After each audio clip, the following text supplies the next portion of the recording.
ఎగువ ప్రాంతాల్లో కురిసిన భారీ వర్షాల కారణంగా గోదావరి నదికి వరద ఉధృతి పెరిగింది. పలు జిల్లాల్లో నదులు, వాగులు, జలపాతాలు ప్రమాదకరంగా ప్రవహిస్తున్నాయి.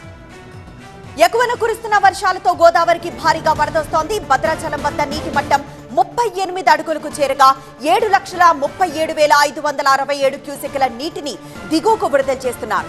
స్నాన ఘాట్లను తాకుతూ ప్రవాహం సాగుతూ ఉండడంతో అధికారులు గజ ఈతగాళ్లను ఏర్పాటు చేసి అప్రమత్తమయ్యారు.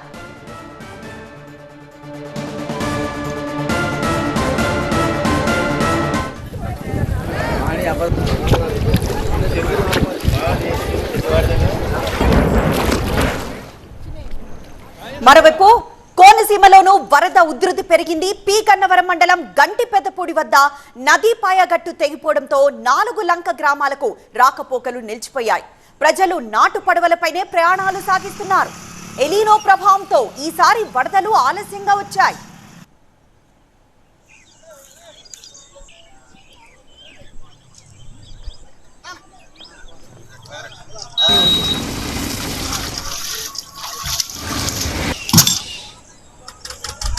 ఎగువన కురుస్తున్న వర్షాలకు గోదావరి వరద ఉప్పొంగుతూ ఉండడంతో ఇటు ఏలూరు జిల్లాలో రవాణా వ్యవస్థ స్తంభించింది. కుక్కునూరు మండలం గుండేటివాగు కల్వట్టు మునిగిపోవడంతో బెస్తగూడెం, దాచారం, గొమ్ముగూడెం, సీతారామపురం, నెమలిపేట సహా 15 గ్రామాలకు రాకపోకలు స్తంభించాయి.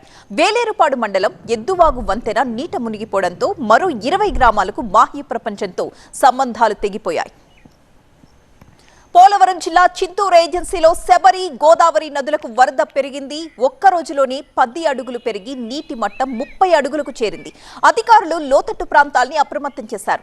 ఇప్పటికే 16 ముంపు గ్రామాల్ని గుర్తించి సహాయక చర్యలు చేపట్టగా కోనవరం బ్రిడ్జి దగ్గర లాంచీలను సిద్ధంగా ఉంచారు.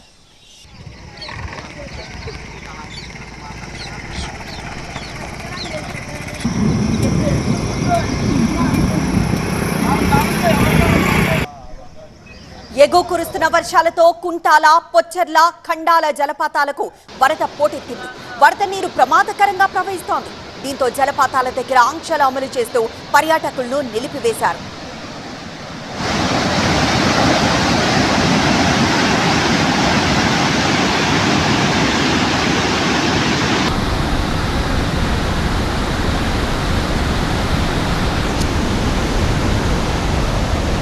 ఎగువ ప్రాంతాల్లో కురుస్తున్న భారీ వర్షాలతో బొగతా జలపాతానికి వరద పోటెత్తింది. వరద ఉధృతంగా ప్రవహిస్తూ ఉండడంతో పాటు ప్రమాదాలు పొంచి ఉన్న నేపథ్యంలో అటవీ శాఖ అధికారులు జలపాతాల గేట్లను తాత్కాలికంగా మూసేశారు. పర్యాటకుల సందర్శనను నిలిపివేస్తూ ఆంక్షలు అమలు చేస్తున్నారు.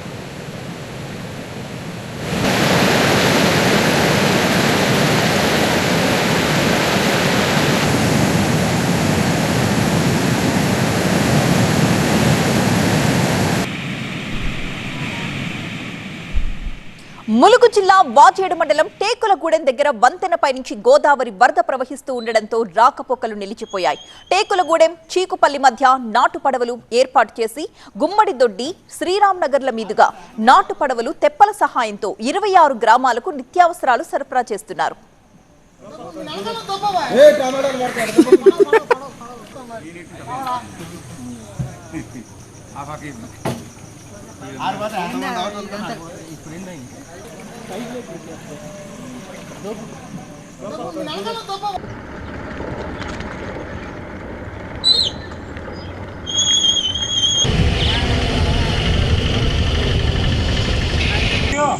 భారీ వర్షాలకు నీరుకుల్లా చెక్ డ్యాం జల కళను సంతరించుకుంది. మొన్నటి వరకు నీళ్లు లేక వెలవెలబోయిన ఈ చెక్ డ్యాం ఎగువ నుంచి వస్తున్న వరద ప్రవాహంతో నిండు కుండను తలపిస్తోంది.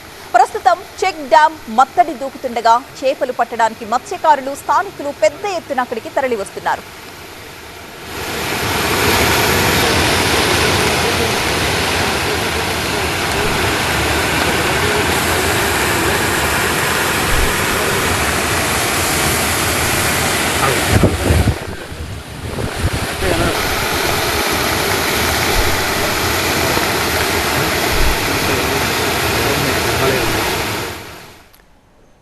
ప్రస్తుతం ఖమ్మం దగ్గర పరిస్థితి ఎలా ఉందో మా ప్రతినిధి నారాయణ వివరించడానికి లైవ్ లో సిద్ధంగా ఉన్నారు. నారాయణ, ప్రస్తుతం అక్కడ వర్షపాతం ఎలా ఉంది, అధికారులు ఏం చెప్తున్నారు?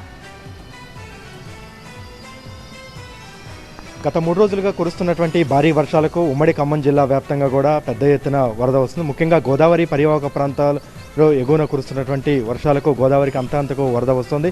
ప్రస్తుతం భద్రాచలం గోదావరి వద్ద భారీగా వరద వస్తుంది. 40 అడుగులు దాటి ప్రవహిస్తోంది. 8,30,000 క్యూసెక్కుల నీటిని దిగువకి విడుదల చేస్తున్నారు. ఈ నేపథ్యంలో అధికార యంత్రాంగం అప్రమత్తమైంది. నిన్నటి నుంచి వేగంగా పెరుగుతూ వస్తున్నటువంటి గోదావరి ప్రస్తుతం అయితే 40 అడుగులు దాటింది. 43 అడుగులు చేరితే మొదటి ప్రమాద హెచ్చరిక జారీ చేయనున్నారు. అయితే ఇప్పుడు ఉన్నటువంటి వరద పరిస్థితిని చూస్తే మొదటి ప్రమాద హెచ్చరిక దాటే అవకాశం ఉందనేది అధికారులు అంచనా వేస్తూ లోతట్టు ప్రాంత ఇటు గోదావరి పరివాహక ప్రాంత ప్రజలను కూడా అప్రమత్తం చేస్తున్నారు. జిల్లా కలెక్టర్ అధికార యంత్రాంగాన్ని ఎక్కడికెక్కడ పరివాహక ప్రాంత ప్రజల్ని ముందస్తుగానే వరద పెరిగితే తరలించడానికి సిద్ధంగా ఉండాలి, పునరావాస కేంద్రాలను సిద్ధం చేయాలని ఆయన ఆదేశించారు. మరో 36 గంటల పాటు గోదావరి పరివాహక ప్రాంతంలో ఎగువన ఇంద్రావతికి గోదావరి క్యాచ్మెంట్ ఏరియాలో పెద్ద ఎత్తున కూడా వరద వస్తుంది. కాబట్టి దాన్ని అంచనానికి అనుగుణంగా అవసరమైతే రెండో ప్రమాద హెచ్చరిక కూడా చేరే అవకాశం ఉన్నట్టు ఈ రాత్రికి చేరే అవకాశం ఉందనేది అధికారులు అంచనా వేస్తున్నారు. దానికి అనుగుణంగా ఏర్పాట్లు చేసుకోవాలి. అధికారులు ఇచ్చినటువంటి సూచనలు ఎప్పటికప్పుడు కూడా పరివాహక ప్రాంత ప్రజలు పాటించి పునరావాస కేంద్రాలకు వెళ్ళడానికి సిద్ధంగా ఉండాలని అంచారు. ఈ సీజన్లోనే మొదటిసారి ఈ స్థాయిలో భారీ వరద రావడంతో గోదావరి పరివాహక ప్రాంత ప్రజలు ఆందోళన చెందుతున్నారు. ఎప్పుడు కూడా మనం చూస్తే జూలై లేదా ఆగస్టులో పెద్ద ఎత్తున కూడా భద్రాచలం వద్ద గోదావరికి వరదలు వస్తుంటాయి. అయితే ఈసారి జూన్ జూలైలో ఆశించిన వర్షపాతాలు లేకపోవడంతో మొన్నటి వరకు కూడా గోదావరికి సాధారణంగా ఉంది. కానీ ఇప్పుడు ఒక్కసారిగా గోదావరి పరివాహక ప్రాంతం పెద్ద ఎత్తున కూడా వర్షాలు కురవటం, స్థానికంగా కూడా పెద్ద ఎత్తున వర్షాలు కురవడంతో గోదావరికి భారీగా వరదలు వస్తున్నాయి. ఇక చర్ల మండలం తాలిపేరు ప్రాజెక్టుకు కూడా ఎగువన ఉన్నటువంటి ఛత్తీస్గఢ్ నుంచి పెద్ద ఎత్తున వరద వస్తుంది. ప్రస్తుతం 14,000 క్యూసెక్కుల ఇన్ఫ్లో అవుట్ఫ్లో కొనసాగుతుంది. 11 గేట్లెత్తి దిగువకు గోదావరిలోకి విడుదల చేస్తున్నారు. అంతేకాకుండా చర్ల మండలంలో ఉన్నటువంటి రోటెంత వాగు, పగిడి వాగు, రాళ్ల వాగుతో పాటు అటవీ ప్రాంతంలో ఉన్నటువంటి పలు వాగులు గత 3 రోజులుగా ప్రమాదకర స్థాయిలో పొంగి ప్రవహిస్తున్నాయి. అటవీ ప్రాంతంలో ఉన్నటువంటి పలు గ్రామాలకు ఇప్పటికే రాకపోకలు నిలిచిపోయినటువంటి నేపథ్యంలో పూర్తి స్థాయిలో ఇరిగేషన్ అధికారులు ఎప్పటికప్పుడు పరిస్థితిని పర్యవేక్షిస్తూ లోతట్టు ప్రాంత ప్రజల్ని అలర్ట్ చేస్తున్నారు. ఎస్ నారాయణ.